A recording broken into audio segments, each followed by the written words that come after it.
BeeEditor is the newest version of our email editor available in our eMaker. We're very excited about this change as it will provide a much friendlier user experience and help with a few of the common issues that have plagued previous versions. Accessing the BeePro or BeeEditor is no different than how you would access the previous versions to keep it simple. So from your campaign page, you're going to go into your email edition and select Edit, and that'll take you into the eMaker. From here, to access the BeeEditor, you're going to select the Create Select Content button here. This will take you into the BeeEditor. This is an integration with BeePro, and what you're going to do is click on the Create New Email button at the top over here, which will take you into your pre-built templates, which is a gallery of different stylized templates that you can use. So you can kind of scroll down and see what's available. You can start from scratch, of course, or you can select one of the pre-builts.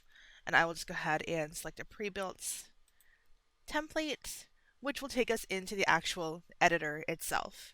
And you can see here, it is definitely different than what you had before. You have your content all over on the right-hand side as opposed to that bar at the top. But essentially it's the same. So you can mouse over it and you'll see that there are the blocks of content that you can edit and change, sort the way you want.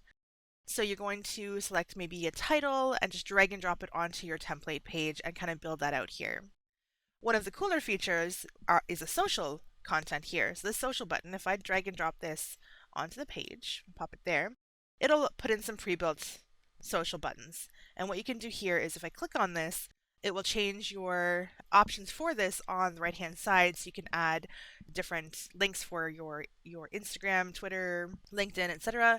You can also change your icon set. So you have the colorful option here, but if you use this little drop down, you have many different options for some pre-built social buttons. Okay. Just pick whatever you like the best. You also have rows, so if you'd like to add in some pre-built content blocks that are already kind of stylized for you, then you can do that. So if you wanted 3 columns or maybe 2 small, 1 larger column, you can go through here and just drag and drop whatever you need onto your page and then add the content to those blocks as applicable.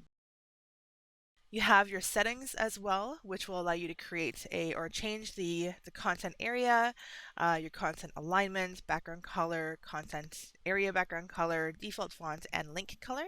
And if we go back into the content here as well, you can change the features or the options to that content on the right hand side. So just like with the previous version, every piece of content or every icon has its own set of options that'll be available for you. So in this case, I have this button selected, and you'll see I have an option to type in a URL or change the width, the font, the background color, everything that you would normally have for the options to edit that.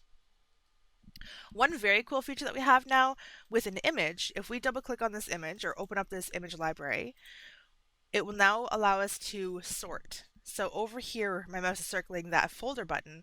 We can now sort images into different folders to keep everything organized, which is something that has definitely plagued the older versions of our editor previously, where it was just kind of like a catch-all media bucket. Now you can change it. Now you can organize it as applicable or as see fit, and then just the same ordinary upload and import and free photo options are the same as they were before. Once you have your image selected, you can then change any options on the side as see fit. Also with the BeeEditor, don't forget to change the template name that is listed up here. So this is my email content. It doesn't look clickable, but if I do click on it, it opens it up as a text field. So I would just want to call this one BeeEditor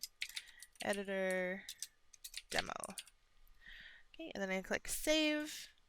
I'm going to use this little checkbox or check mark over here to save my changes. I'll get a notification that's been saved, and then I can click this back to eMaker button. It will replace the current template that's in there. It's working on that right now, and it's just working on that. There we go. And that's it. That is the BeeEditor.